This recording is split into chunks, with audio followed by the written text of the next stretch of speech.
হে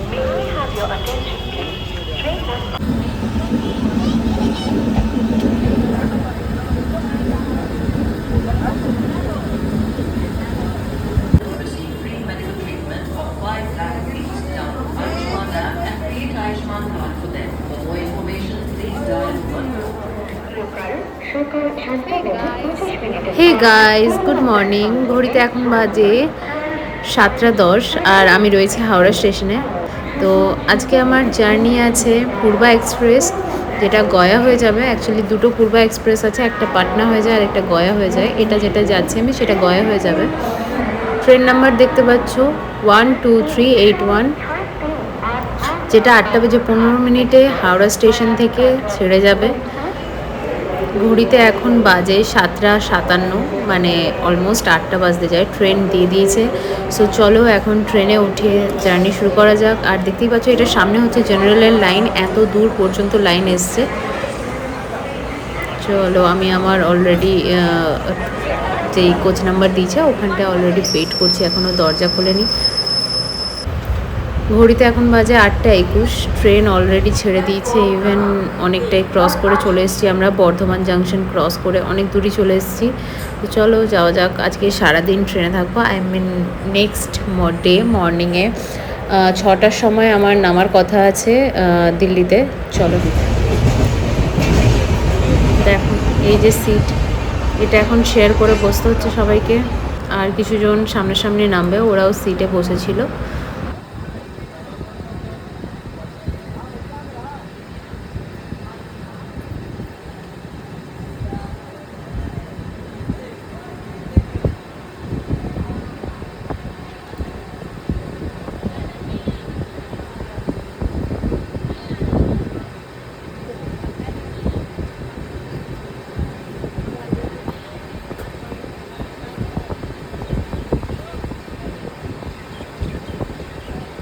আজকে সারা দিন আমার ট্রেনে জার্নি রয়েছে। সো দেখতেই পাচ্ছ এখন আমরা ঠিক ঝাড়খণ্ডের কাছাকাছি ঢুকছি।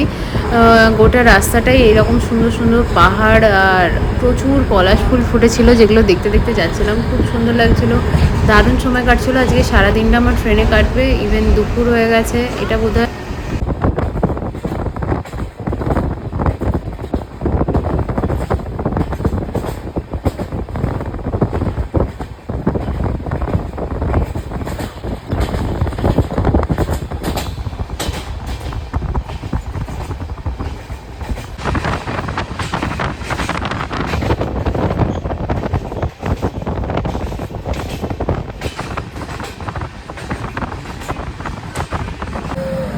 আমরা যেটাই যাতায়াত করছি সেটা পূর্বা এক্সপ্রেসে, যেটা গয়া হয়ে যায়, সেটাই রয়েছে একটা প্যান্ট্রি কার এবং S1 থেকে S6 পর্যন্ত রয়েছে স্লিপার। 4টে জেনারেল বগি, যার মধ্যে দুটো সামনে, দুটো পেছন, আর রয়েছে একটা ফার্স্ট ক্লাস এসি, দুটো সেকেন্ড ক্লাস এসি এবং একটা থার্ড ক্লাস এসি। ঠিক আছে, আমার জার্নি ছিল স্লিপারে, যেটা আমার S4-এ পড়েছিল।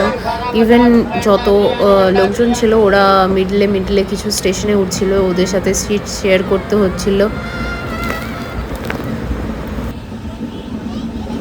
ট্রেনের মধ্যে যেহেতু প্যান্ট্রি কার একটা রয়েছে, তো ট্রেনের মধ্যেই খাওয়ার দাওয়ার পেয়ে যাবেন, লাঞ্চ বা ডিনার। সো আমি এখানে IRTCর লোক এসেছিলো যারা লাঞ্চের অর্ডার নিচ্ছিল, ওদের কাছে কিছু লাঞ্চের জন্য অর্ডার দিলাম, দেন লাঞ্চ করে নেবো। অ্যান্ড দেখো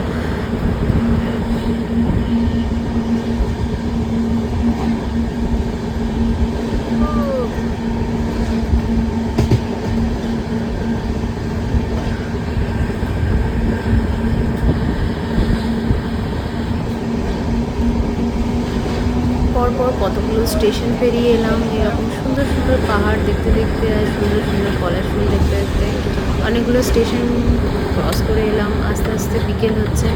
অ্যান্ড আমাদের পরবর্তী গন্তব্য স্টেশন হলো দীনদয়াল উপাধ্যায় জাংশন, যেখানে ট্রেন 5 থেকে 7 মিনিট ওয়েট করবে। তো চলো ওখানে গিয়ে আবার কথা হচ্ছে।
পূর্বা এক্সপ্রেস ঢুকছে দীনদয়াল উপাধ্যায় জাংশনে।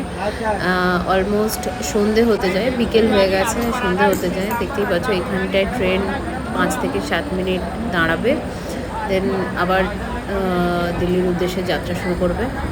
দেখতেই পাচ্ছ ঘড়িতে এখন বাজে 5টা, 5:30 মতো। তো চলো।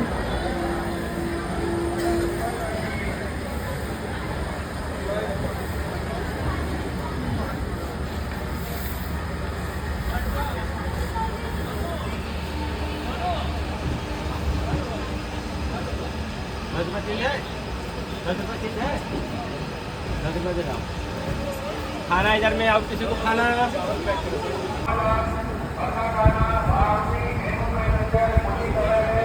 স্টেশন থেকে ট্রেন ছেড়ে দিয়েছে, নেক্সট গন্তব্যে আমরা পৌঁছবো। দেখতেই পাচ্ছ সন্ধে হয়ে গেছে। চলো পরবর্তী স্টেশনে যাওয়া যাক। আজকে সারা রাত্রি ট্রেনেই কাটবে, পরের দিন মর্নিংয়ে আমরা পৌঁছবো। এখান থেকে চাইলেই তোমরা অনেকে স্ন্যাক্সপত্র নিতেই পারো, ঠিক আছে। চলে এসেছি একদম রাত্রের খাবার নিয়ে। এই যে দেখো, এইটি হচ্ছে ভেজ থালি, যার মধ্যে এরকম কিছু চাপাটি বলে ওরা, তো এই ধরনের কিছু খাবার থাকবে। পনির ছিল, ডাল ছিল। সো চলো চলো আমি আমার রাতের খাবার কমপ্লিট করেই দেখা হচ্ছে একদম কালকে স্টেশন থেকে নেমে। Hey guys, good morning. And finally আমি পৌঁছে গেছি দিল্লি, নিউ দিল্লি জাংশনে। সো ঘড়িতে বাজে 5:40। আমাদের ট্রেন নির্ধারিত সময়ের আগেই পৌঁছে দিয়েছে। সো দেখতেই পাচ্ছ সবাই ভীষণ ব্যস্ত চলছে, এখনও ঠিকঠাক সকাল হয়নি, অনেকটা তাড়াতাড়ি ট্রেনটা পৌঁছে দিয়েছে। তো চলো এখন আমরা যাব পাহাড়গঞ্জ সাইডের ওইদিকে। অ্যাকচুয়ালি 1-2 নম্বর প্ল্যাটফর্মের ওই দিকটা হচ্ছে পাহাড়গঞ্জ সাইড, অ্যান্ড 16 নম্বর প্ল্যাটফর্মের ওই দিকটা হচ্ছে তোমার আজমেরি সাইড। সো চলো আমরা এখন এই দিক থেকে বেরিয়ে কোথাও স্টে করবো, দেন দেখা হচ্ছে পরবর্তী ভিডিওতে। न्यू दिल्ली लखनऊ स्वर्ण शताब्दी प्लेटफॉर्म क्रमांक 9 पर खड़ी है। Train number 1200 new Delhi Lucknow स्वर्ण शताब्दी সো এটা আমার ফার্স্ট টাইম এত দূরে জার্নি ছিল পূর্বা এক্সপ্রেসে। আমি ফার্স্ট টাইম এত দূর জার্নি করছি একা। সো আমার এক্সপিরিয়েন্স খুবই ভালো ছিল। চলো এখন যাওয়া যাক। ফাইনালি পৌঁছে গেলাম, ভীষণ ভয় করছিল। চলো এই দেখো, এটা নিউ দিল্লি স্টেশনের একদম বাইরেটা, যেটা আমি তোমাদের দেখাচ্ছি। এই পাচ্ছ এখানটায় এই টাইমে এসেও তোমরা বিভিন্ন ক্যাব, অটো সমস্ত কিছুই পেয়ে যাবে। সো চলো দেখা হচ্ছে আবার অন্য কোনো ভিডিওতে। ভালো লাগলে সাবস্ক্রাইব করে দিও। টাটা।